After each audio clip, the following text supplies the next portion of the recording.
Hello guys, कैसे हैं आप लोग। मैं आशा करता हूं कि आप ठीक होंगे। इस समय हम लोग अंसाल पेपर हल कर रहे हैं इंग्लिश ग्रामर का। और सन 2023 के मैंने सारे जो अंसाल पेपर हैं मैंने उनको सॉल्व करा दिए हैं। अगर आपने नहीं देखा है तो आप हमारे चैनल के प्लेलिस्ट में जा कर के उन वीडियोस को देख सकते हैं, ठीक है। और इस समय जो हमारी सीरीज चल रही है वो सन 2022 की चल रही है, जिसमें से हमने 4 सेट करवा दिए हैं। आज 5वां सेट हम लोग करने वाले हैं और इस सेट का नाम है EJ, ठीक है। तो बिना देरी किए हुए आओ हमारे साथ और इस सेट को हल किया जाए। और हल करने से पहले मैं कई बार आपको बता चुका हूँ कि आप जो है उस सेट को आप अपने आप से हल करें, ठीक है। हल करने के बाद आप हमारे वीडियो से मिला लें और जो गलतियाँ हो रही हैं उनको सुधारें। जो चैप्टर आपका कमज़ोर है उस पर मेहनत करें। और जो कोई भी चैप्टर आपका कमज़ोर है तो ग्रामर के सारे वीडियोस मैंने अपने चैनल पे डाल रखे हैं। अगर आपने नहीं देखा है तो आप उन वीडियोस को देख सकते हैं और अपने कॉन्सेप्ट को क्लियर कर सकते हैं, ठीक है। तो बिना देरी किए हुए लेट अस स्टार्ट। तो इसमें सेक्शन सी हम लोग ग्रामर पोर्शन करते हैं। तो क्वेश्चन नंबर 4 से स्टार्ट होता है, choose the correct option to answer the following expressions. तो इसमें ए है, that which can not be corrected is called. ऐसी कोई भी चीज़ जिसको सुधारा ना जा सके, जिसको करेक्ट ना किया जा सके, उसको इंग्लिश में बोलते हैं इनकॉरिजिबल। तो हमारे पास 4 ऑप्शन है, इनकरेक्टेबल, इनकरेक्टिबल और इनकरेक्टेड और इनकॉरिजिबल। तो जिसको सही ना किया जा सके दैट इज़ कॉल्ड इनकॉरिजिबल। तो ये ऑप्शन नंबर 4 सही है, INCORRIGIBLE, इनकॉरिजिबल। इनकॉरिजिबल मीन्स जो सही ना किया जा सके। The phrase a bone of contention means, a bone of contention means होता है झगड़े की जड़। ये हमारा फ्रेजल वर्ब है। अ बोन ऑफ कंटेंशन भी होता है और इसी से रिलेटेड एक और मीनिंग होती है और एन एप्पल ऑफ डिस्कॉर्ड, उसका मतलब भी होता है झगड़े की दर। तो जैसे होता है एन एप्पल ऑफ डिस्कॉर्ड और ये है अ बोन ऑफ कंटेंशन, दोनों का मतलब होता है झगड़े की जड़। तो हमारे पास 4 ऑप्शन है, quarrelsome, disturbing man, reason for quarrel और विद अ रीजन। तो इसमें थर्ड ऑप्शन हमारा सही है, रीजन ऑफ क्वेरल, मतलब लड़ाई का कारण। तो इसका मतलब भी होता है अ बोन ऑफ कंटेंशन और इसका हमारा जो ऑप्शन सही है वो हो जाएगा रीजन ऑफ क्वेरल, मतलब लड़ने का कारण। और इसका क्वेश्चन सी दिया है, the synonyms of Ben, BANE, Ben का मतलब होता है अभिशाप और इसको साइनोनिम्स तलाशना मीन्स पर्यायवाची। तो हमारा हो जाएगा कर्स। कर्स का मतलब अभिशाप और बेन का मतलब भी अभिशाप। Always speak a truth, which word in this sentence is an error. ये कहावत हमेशा सत्य बोलो, तो इसको इंग्लिश में कैसे बोलते हैं, ऑलवेज स्पीक द ट्रूथ, ठीक है। कुछ हमारे पास वर्ड्स हैं जो पेयर्स में आते हैं, जैसे sing a song, tell a lie, make a noise. तो उसी तरीके से ऑलवेज स्पीक द ट्रूथ होता है, ठीक है। स्पीक अ ट्रूथ नहीं होता, ये होता है ऑलवेज स्पीक द ट्रूथ। तो कह रहा है इसमें क्या गड़बड़ है, तो इसमें हमको क्या करना है, आ को हटा के आ की जगह पर हमको दा लगाना है। The antonym of ancient, ancient का मतलब होता है प्राचीन और इसका उल्टा लिखना है तो हो जाएगा मॉडर्न। तो इसमें ऑप्शन हमारा 4 नंबर सही है। हमारे पास 4 ऑप्शन है, ओल्ड है, असेंट है, डिसेंट है और मॉडर्न है। तो इसमें हमारा 4 वाला ऑप्शन सही है, modern. Change any one of the following into indirect speech, हमारे पास 2 डायरेक्ट नरेशन दिए हैं। क्वेश्चन नंबर 5 है, तो देखते हैं क्या लिखा है। ही सेड टू मी, उसने मुझसे कहा, आई शैल हेल्प यू, मैं तुम्हारी मदद करूंगा। तो ये असर्टिव है। हम जानते हैं कि असर्टिव में सेड टू को बनाते हैं टोल्ड, कंजक्शन दैट लगाते हैं और नरेशन में सिर्फ 3 ही चीज़ें बदलती हैं। मैंने कई बार बताया है, ये आपके दिमाग में आपको फिक्स कर लेना है कि नरेशन में सिर्फ 3 चीज़ें बदलती हैं। तो वो कौन कौन सी चीज़ें बदलती हैं। द फर्स्ट नंबर है कि हमारा टेंसेज बदलते हैं, आफ्टर डैट क्या बदलते हैं, प्रोनाउंस बदलते हैं, उसके बाद नियरेस्ट वर्ड को डिस्टेंट वर्ड में बदलते हैं। तो हो जाएगा he told me, conjunction that. और आई कहाँ से सब्जेक्ट से बदलेगा तो हो जाएगा ही, और सैल का हो जाएगा वुड, क्योंकि ही के साथ लगेगा विल, तो विल का पास्ट हो जाएगा वुड हेल्प, और यू का संबंध मी से है तो हो जाएगा मी। तो हो जाएगा he told me that he would help me, इस तरीके से। दूसरा दिया he said to me please help me, कृपया मेरी मदद करो। तो चाहे प्लीज़ आए और चाहे काइंडली आए, आपको सेड टू को बनाना है रिक्वेस्टेड, ठीक है। तो हो जाएगा he requested me, conjunction to help, और मी का संबंध ही से है तो हो जाएगा he requested me, conjunction to help, और मी का संबंध ही से तो हो जाएगा him. Combine any one of the following as directed, तो पहला इसमें बी का दिया है, ही इज़ वेरी फैट, वो बहुत मोटा, he can not run fast, वो तेज़ नहीं दौड़ सकता, इनटू अ सिंपल सेंटेंस। और सिंपल सेंटेंस बनाना है तो आपने पढ़ रखा होगा कि जिसमें इज़ और वेरी दिया है उसको बनाएंगे डबल टू, और जो कैन नॉट को हटा के सिंगल टू बनाएंगे, तो हो जाएगा he is too fat to run, मतलब वो दौड़ने में बहुत ही कमज़ोर है। पहला वाला टू जो रहेगा डबल ओ ओ रहेगा, ठीक है। He is too fat, T O O, इस तरीके, he is too fat to run, तो हो जाएगा वो दौड़ने में बहुत ही कमज़ोर है। सेकेंड नंबर दिया है सी इज़ रिच, वो मालदार है, सी इज़ नॉट हैप्पी, वो खुश नहीं है। तो इसको कॉम्प्लेक्स सेंटेंस बनाना है तो कैसे हो जाएगा, आल्दो सी इज़ रिच, तो इसको क्या बनाएंगे कि एडवर्जेटिव में आपको बनाना है। तो हो जाएगा आल्दो सी इज़ रिच, हालांकि वो मालदार है, yet she is not happy, तो ये एडवर्ब क्लास में बन गया। और हम जानते हैं कि एडवर्ब क्लास बनाने के लिए हमारे पास कंडीशन है 9, तो जैसे उसमें टाइम है, प्लेस है, रीजन है, पर्पज़ है, कंडीशन है, रिजल्ट है, रीज़न है, और इसी तरीके का है। तो ये किस में बनाएंगे, इसमें बन गया, ये कैसे बनाएंगे, आल्दो से बनाएंगे, Aldous he is rich yet he is not happy, इस तरीके से। तो ये एडवर्ब क्लास में हमारा बन गया, आल्दो सी इज़ रिच, हालांकि वो मालदार है, yet she is not happy, इस तरीके से। Change any one of the following as directed, नीचे दिया पैसिव वॉइस दिया है, they will close all the shop, वो सारी दुकानों को बंद कर देंगे। तो पैसिव वॉइस में क्या करना है, सब्जेक्ट को ऑब्जेक्ट में करना है, ऑब्जेक्ट को सब्जेक्ट में करना है। और मैंने कई बार बताया है कि वो कोई भी टेंस हो, सबसे ईजीएस्ट वे है बनाने का कि कोई भी टेंस है, अगर उस टेंस में वर्ब की फर्स्ट फॉर्म लगती है तो बी की फर्स्ट फॉर्म लगेगी, अगर उसमें सेकेंड फॉर्म लगती है बी की सेकेंड फॉर्म लगेगी, अगर उसमें थर्ड फॉर्म लगती है तो बी की थर्ड फॉर्म लगेगी, अगर उसमें वर्ब की आईएनजी फॉर्म लगती है तो बी की आईएनजी फॉर्म लगेगी। और हर मॉडल्स के साथ हम बी लगाते हैं। तो दे will close all the shop, तो क्या हो जाएगा, all the shop will be closed by them, ऐसे हो जाएगा, all the shops will be closed by them.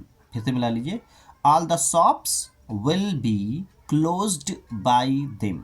फिर दिया है पॉवर्टी इज रियली अ कर्स, इसको बनाया एक्सक्लेमेटरी सेंटेंस में, तो एक्सक्लेमेटरी सेंटेंस में क्या बनाएंगे, what a curse poverty is, इस तरीके से। तो कि व्हाट के बाद हमेशा एडजेक्टिव लिखा जाता है, तो हो जाएगा what a curse poverty is, इस तरीके से हो जाएगा कि व्हाट अ कर्स, कितना बड़ा अभिशाप है गरीबी, तो what a curse poverty is, और फिर एक्सक्लेमेशन मार्क लगाएंगे। Correct in one of the following sentences, please knock on the door before you enter the house, घर में घुसने से पहले दरवाजे के ऊपर खटखटाइए।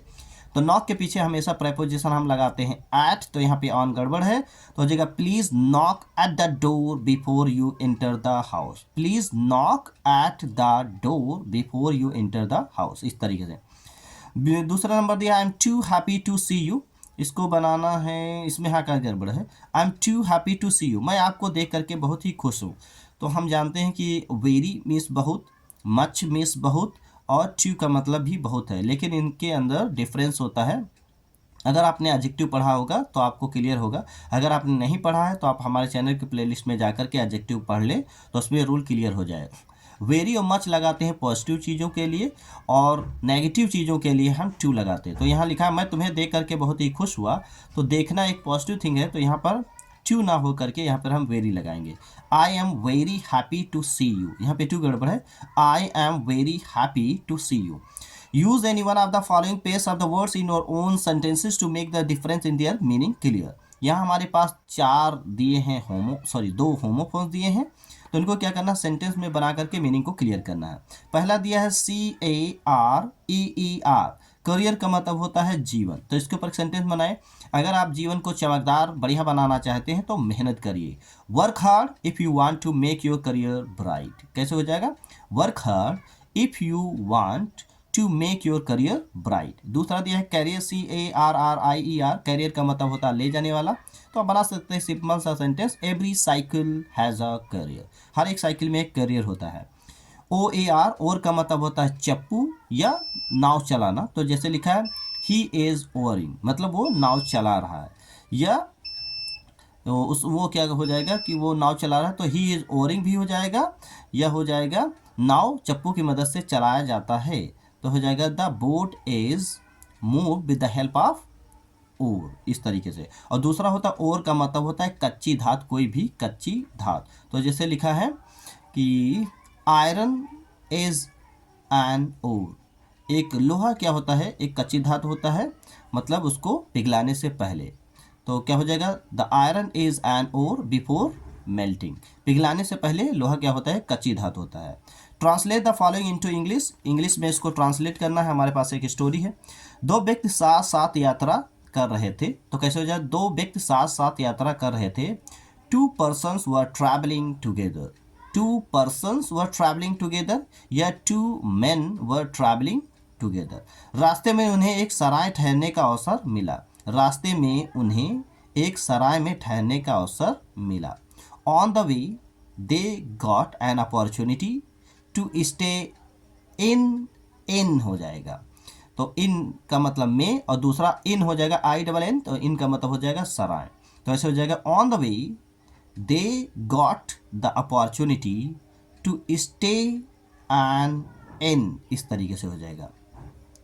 उनमें से एक को सराय के दरवाजे पर रुपयों की एक थैली मिली, उनमें से एक को, मतलब वन ऑफ देम, ऐसे हो जाएगा one of them got a bag of rupees at the door of inn, इस तरीके से। One of them got a bag full of rupees at the door of inn. दूसरे व्यक्ति ने कहा, द सेकेंड वन सेड, या the second man said, ये इस तरीके से, the second man said comma inverted comma, इन रुपयों को बराबर बांट लो। तो हो जाएगा please divide this money, please divide this money equally, ऐसे हो जाएगा please divide this money equally. तो पहले व्यक्ति ने कहा, तो पहले व्यक्ति के लिए आप बोल सकते हैं द फॉर्मर, FORMER, तो हो जाएगा the former said, the former said, FORMER, तो द फॉर्मर सेड, या द फर्स्ट मैन सेड, आप इसे बोल सकते हैं the first man said comma entry comma, थैली मुझे मिली है। I have got the bag, I have got the bag, अतः इसमें तुम्हारा भाग बिल्कुल भी नहीं है। अतः की इंग्लिश हो जाएगी therefore there is no share of you, ऐसे हो जाएगा there is no share of you, इसमें आपका बिल्कुल भी भाग नहीं है। इस पर दोनों व्यक्तियों में झगड़ा आरंभ हो गया। इस पर मतलब ड्यू टू इट, इसके ऊपर तो हो जाएगा, या बिकॉज ऑफ इट, इसके ऊपर या इसके कारण। Both the main started fighting, both the main started fighting, दोनों को लड़ता हुआ देखकर पुलिस वहां आ गई। दोनों को लड़ता हुआ देखकर पुलिस वहां आ गई। तो आप बना सकते हैं दोनों को लड़ता हुआ देखकर, seeing the both men fighting, seeing the both men fighting comma the police came there, और थैली वाले व्यक्ति को थाने लिवा ले गई। And took the man with bag to the police station, and took the man with bag to the police station. तब उस व्यक्ति ने अपने साथी से चलने की प्रार्थना की। Then that man requested to his companion to accompany him. Then that man requested him, या requested his companion to accompany with him. इस पर उसके मित्र ने कहा, at this his friend said, at this his friend said, यदि इस थैली में मेरा भाग नहीं है, if this bag has no share of me, if, या आप ऐसे बना लें, if I have no share in this bag, if I have no share in this bag, तो मैं थाने क्यों चलूँ? Why should I go to police station? Why should I go to police station? इतना कहकर वो अपने घर चला गया। Saying this, he went to his town. Saying this, he went to his town. इस तरीके से हमने इस सेट को हल कर लिया। मैंने कई बार आपको बताया है कि सेट हल करने से पहले ज़रूरी ये है कि आप उस सेट को अपने आप से हल करें, उसके बाद हमारे वीडियो से आप मिला लें। कोई भी क्वेश्चन आपका गलत है तो इससे ये पता चल जाएगा कि हमारा कौन सा चैप्टर कमज़ोर है। ये अंसाल पेपर एक तरीके से अंसाल पेपर नहीं, ये आप ये बोल सकते हैं कि ये एक अल्ट्रासाउंड है, दिस इज़ एन अल्ट्रासाउंड है। तो इससे पता हमारी चल जाता है कि हमारी बीमारी क्या है, मतलब हमारा चैप्टर कौन सा कमज़ोर है, ठीक है। और जो आपको कमज़ोर लगता है उस चैप्टर का आप रिवीजन कर सकते हैं, शायद चाहे आप अपने आप से कर लीजिए और चाहे आप मेरा वीडियो देख लें, ठीक है। तो ज़्यादा से ज़्यादा प्रैक्टिस करते रहिए। मिलते हैं किसी नेक्स्ट वीडियो में, तब तक के लिए goodbye and thank you. Till then bye bye.